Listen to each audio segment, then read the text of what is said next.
24 जनवरी को प्रधानमंत्री नरेंद्र मोदी अयोध्या में होंगे। दो अलग अलग तस्वीरें। अयोध्या में 22 जनवरी 2024 को राम मंदिर में रामलला विराजेंगे। 15 जनवरी से मंदिर में प्राण प्रतिष्ठा समारोह की शुरुआत होगी।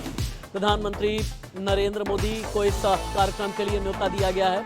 सूत्रों के मुताबिक 22 जनवरी को पीएम मोदी की मौजूदगी में राम मंदिर में रामलला को विराजमान किया जाएगा। पूरे कार्यक्रम को दिव्य और भव्य बनाने की तैयारी है। पूरी अयोध्या को सजाया संवारा गया है। रामलला दरबार से लेकर हनुमानगढ़ी, राम की पड़ी से लेकर सरजू किनारे तक सजे हुए हैं। अयोध्या में जटायु क्रूज सरयू नदी में उतर गया है। अब देश विदेश से आने वाले श्रद्धालु जटायु की सवारी करेंगे।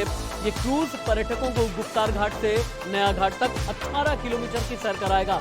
इस सेवा के लिए प्रति व्यक्ति 300 रुपए देना होगा।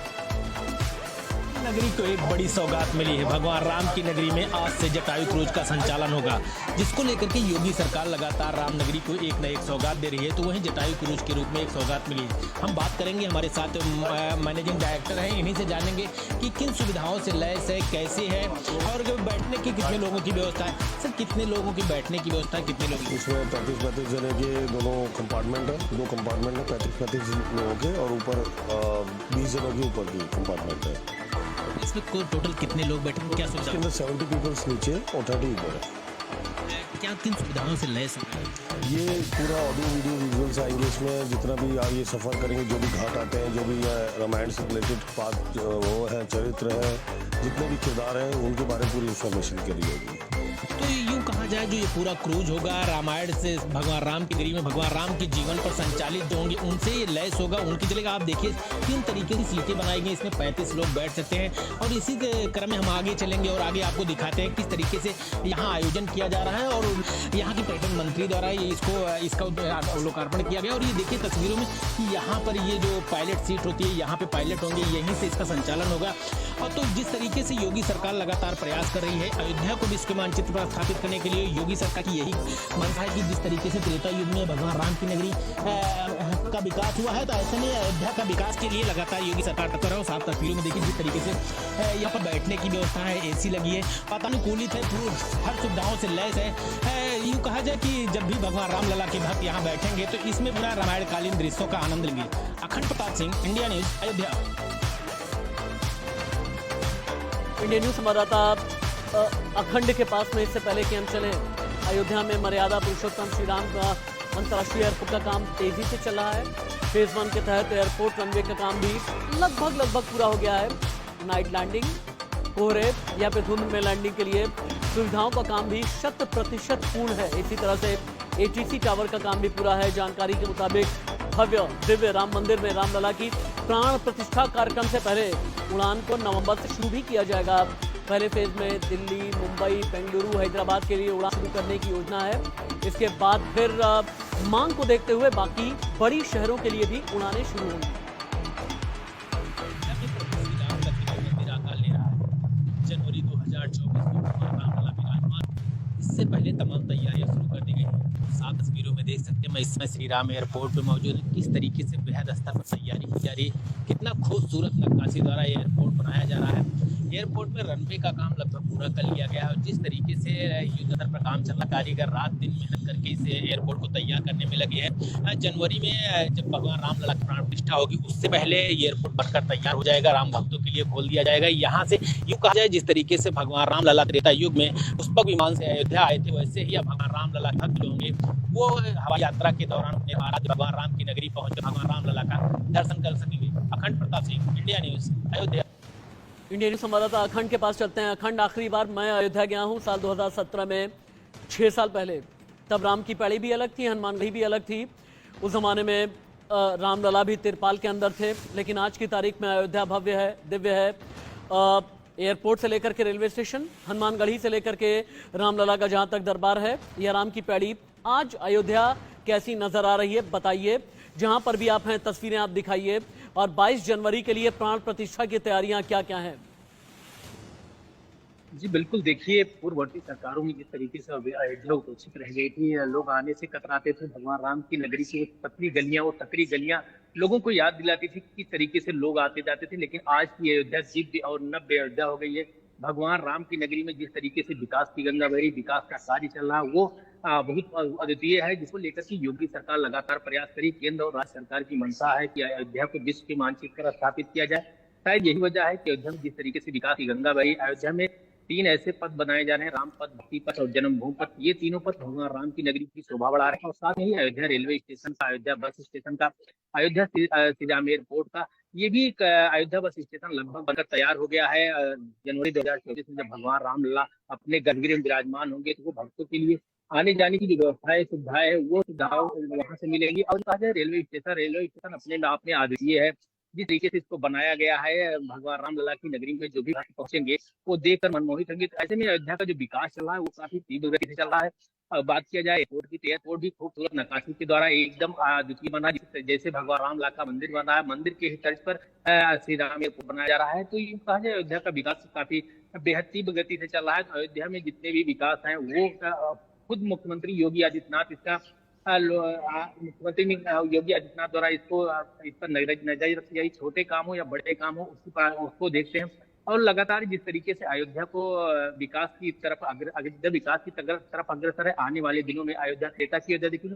यूँ कहा जाए प्राण प्रतिष्ठा को लेकर के लगातार 3 दिन से बैठक चल रही है। बैठक का दौर आज समाप्त होगा। ठीक है, खंड आते हैं आपके पास। इतना ही नहीं, अयोध्या रेलवे स्टेशन के पुनर्विकास का काम भी बहुत जोर शोर से चल रहा है। ये रेलवे स्टेशन 10,000 स्क्वायर मीटर के बहुत ही विशाल क्षेत्र में फैला हुआ है। एयरपोर्ट की तरफ रेलवे स्टेशन भी राम मंदिर की तर्ज पर ही बन रहा है और इसको भी राम मंदिर में इस्तेमाल किए जा रहे पत्थरों से ही बनाया गया है। इस समय मैं अयोध्या रेलवे स्टेशन के अंदर मौजूद हूं। आप साफ तस्वीरों में देखेंगे किस तरीके से इसको बनाया गया है। काफ़ी इसमें व्यवस्थाएं की गई हैं कि भगवान रामलला का प्राण प्रतिष्ठा हो उससे पहले ये राम भक्तों के लिए खोला जाए। यूँ कहा जाए कि जिस तरीके से अयोध्या में विकास हो रहा है तो विकास के आयाम लिखे जा रहे हैं। वहीं अयोध्या का रेलवे स्टेशन भी अपनी खूबसूरती के लिए जाना जाता है। जिस तरीके से इसमें विकास हुआ है, जिस तरीके से इसको बनाया गया है, भगवान राम की नगरी में जब भगवान रामलला की प्राण प्रतिष्ठा होगी उससे पहले ये खोल दिया जाएगा। जनवरी से पहले इसका संचालन कर दिया जाएगा। ऊपर बैठने की व्यवस्था है, रहने की व्यवस्था है। अब कई गेट बनाए गए हैं जिससे भगवान रामलला के जो भक्त हैं वो अंदर प्रवेश करेंगे और कई निवास द्वार भी बने हैं। जिस तरीके से इसमें लिफ्टिंग की व्यवस्था है, बैठने की व्यवस्था और उनके रहने की और खाने की व्यवस्था की गई है। तो भगवान राम की नगरी में लगातार विकास हो रहा है और अयोध्या रेलवे स्टेशन उसमें चार लगा रहा है। अखंड प्रताप सिंह, इंडिया न्यूज़, अयोध्या। राम जन्मभूमि तीर्थ क्षेत्र ट्रस्ट के महासचिव चंपत राय ने बताया कि मंदिर का लगभग 70% जो जमीनी काम है ये पूरा हो गया है और शेष बचे काम भी जल्द ही पूरे कर लिए जाएंगे। पर चल रही है कि हम दिसंबर तक क्या क्या काम पूरे कर लेंगे। प्रायोरिटी फिक्सेशन हो रहा है कि कौन काम जरूर होना चाहिए।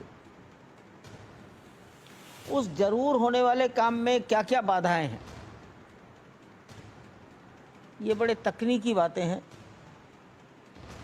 लेकिन शायद इस पर चर्चा हुई। 4 बजे से एक नई टीम बैठी, उसमें नेहरू म्यूजियम की गैलरी जिन्होंने मेंटेन की है वो भी आए। 4 विद्वान आए जो म्यूजियम, आर्कियोलॉजी और आइकनोग्राफी इसी के तज्ञ लोग हैं। म्यूजियम में क्या क्या होना चाहिए, यहाँ क्या क्या संग्रह किया जाए, इस पर उन्होंने अपने अपने विचार रखे हैं। 500 वर्षों के लंबे संघर्ष के बाद भगवान श्री राम का दिव्य मंदिर बन रहा है।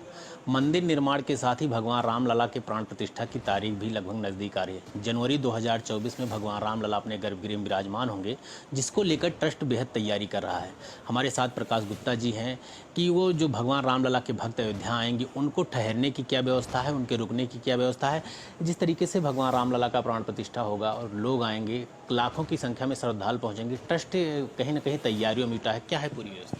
देखिए, ऐसा है कि ट्रस्ट के अपने ही लगभग 20,000 आमंत्रित व्यक्ति आने की संभावना है, जिनको कि ठहरने के लिए और व्यवस्थाओं के लिए, क्योंकि अयोध्या में अभी इतनी व्यवस्था नहीं है कि आप यहाँ पर बहुत लोगों को रुका सकें। तो जो ट्रस्ट ने अपनी ज़मीनें ले रखी हैं वहाँ पर उसको समतल करके और टेंट सिटी के रूप में, जैसा कुंभ में प्रयागराज में होता है उस तरीके से व्यवस्था करेंगे। अधिक से अधिक लोगों को उत्तम से उत्तम व्यवस्था ठहरने की और उनके भोजन आदि की। अब आपको हम आचार्य परमहंस के पास में लेकर के चलते हैं। मेरे साथ में लाइव हैं आचार्य परमहंस ने दरअसल एक पूरा साप्ताहिक कैलेंडर चार्ट बनाया है और राम मंदिर तीर्थ क्षेत्र ट्रस्ट को एक खत लिखा है, चंपत राय को एक पत्र लिखा है और ये कहा है कि साप्ताहिक कैलेंडर के हिसाब से ही रामलला की आरती होनी चाहिए। 2 दिन अनुसूचित जाति और जनजाति के लिए आरक्षित होने चाहिए ताकि जितना भी समाज का वर्ग है रामलला की प्राण प्रतिष्ठा में और आगे भी रामलला की आरती में या फिर मूर्ति पूजन में या कई दिन तक, वर्षों तक इसी साप्ताहिक कैलेंडर को फॉलो किया जाए ताकि हर एक वर्ग का प्रतिनिधित्व रहना चाहिए। रामलला के प्राण प्रतिष्ठा की गूंज पूरे हिंदुस्तान में है। भगवान रामलला के लाखों भक्त अयोध्या पहुंच रहे हैं। भगवान रामलला के जयकारे की गूंज अयोध्या में गूंज रही है। इसी कड़ी में हम जानना चाहेंगे 2024 में जब भगवान रामलला की प्राण प्रतिष्ठा होगी, जो भक्त आएंगे, जो अपने गुरुओं के शिष्य आएंगे, उनके रुकने की क्या व्यवस्था है। हम जानना चाहेंगे तपस्वी छावनी के पीठाधीश्वर जगत गुरु परमहंसाचार्य जी से, जो तपस्वी जी की बहुत पुरानी छावनी है, कि इनके लोगों के रहने के लिए उनके खाने की व्यवस्था कैसी है। महाराज जी, क्या व्यवस्थाएं की गई उनके रहने के लिए? देखिए, मर्यादा पुरुषोत्तम भगवान श्री रामलला जो विगत जो है 500 वर्ष से जो प्रतीक्षित था, वह दिन अब जो है वह शुभ घड़ी आने वाली है। अब कुछ ही महीने बाकी रह गए हैं। 2024 में प्रभु श्री रामलला अपने वैकल्पिक गर्भगृह से अपने दिव्य भव्य राम मंदिर में विराजमान होने वाले हैं, जिसको लेकर के देश विदेश में भी जो प्रवासी भारतीय हैं वह भी कितनी अधिक संख्या में आने वाले हैं। देश कोने कोने से श्रद्धालु आ रहे हैं। तो उसको लेकर के अभी से तमाम यहाँ जो होटल हैं, तमाम गेस्ट हाउस वगैरह सब बुक हो चुके हैं। उसको लेकर के अब हम जो है साधु संतों की जो है इसमें जिम्मेवारी बढ़ जाती है कि जो हम अयोध्यावासी हैं, साधु संत हैं, जो आ रहे हैं तीर्थयात्री, जो रामलला के इस जो है महोत्सव में सम्मिलित होने के लिए उनको खाने पीने रहने की समुचित व्यवस्था हो सके, उसको लेकर के हमने भी अपने मंदिर में व्यवस्था किया है कि लगभग 10,000 श्रद्धालुओं को खाने पीने रहने की निःशुल्क व्यवस्था हम देंगे। और इसी तरह से हम अपील भी करते हैं कि जो भी हमारे साधु संत धर्माचार्य महंत हैं अथवा अयोध्यावासी हैं, तो जो भी बाहर से भीड़ आ रही है उनको खाने पीने रहने के लिए दिक्कत ना हो, जो जहां है सब उचित व्यवस्था मिले, पार्किंग की व्यवस्था मिले, ठहरने की व्यवस्था मिले। इस तरह से हम चाहते हैं कि यह एक अनोखा अद्भुत जो है महोत्सव होने जा रहा है, जिसको लेकर के हमारी पीढ़ियों ने जो है संघर्ष किया है, कितने लोगों ने अपने प्राणों को आहूत कर दिया है, कितने लोग बलिदान हो गए हैं। तो इसलिए यह जो दुर्लभ क्षण आ रहा है, यह सभी सनातनियों के लिए ये जो है अद्भुत क्षण है। और मेरा मानना यह है कि यह रामलला का जो प्राण प्रतिष्ठा है, उसी दिन से राम राज की शुरुआत, उसी दिन से भारत विश्वगुरु बन जाएगा। क्योंकि राम माने राष्ट्र, मां माने मंगल। राम हमारी संस्कृति के आदर्श हैं, मानवता के आदर्श हैं। राम के कारण ही हमारा देश विश्वगुरु था और अब विश्वगुरु बनने जा रहा है। तो उसमें जो भी श्रद्धालु आ रहे हैं उनको लेकर के हम लोग लगातार प्रयास कर रहे हैं, एक दूसरे से बातचीत कर रहे हैं, एक दूसरे को जागरूक कर रहे हैं। कई महंतों से हमारी बातचीत हो गई है और 10,000 लोगों की निःशुल्क खाने पीने रहने की व्यवस्था हमने कर ली है। तो हमारे साथ जगत गुरु परमहंसाचार्य जी थे, जिनका साफ कहना कि जो हमने 10,000 लोगों के ऐसे लोगों की व्यवस्था की है जो यहाँ आएंगी, उनके रहने और खाने की निःशुल्क व्यवस्था होगी। अखंड प्रताप सिंह, इंडिया न्यूज़, अयोध्या। रामलला के प्राण प्रतिष्ठा की तैयारी की गई है हिंदुस्तान में। वैसे भी प्रभु श्री राम को कभी भी धर्म के बंधन में बांध के नहीं रखा गया। हिंदुस्तान में ही कहते हैं ना कि है राम के वजूद पर हिंदुस्तान को नाज, अहले नजर कहते हैं उन्हें इमाम हिंद। इतना ऊंचा दर्जा प्रभु श्री राम का है। एक ब्रेक, कहीं मत जाइए।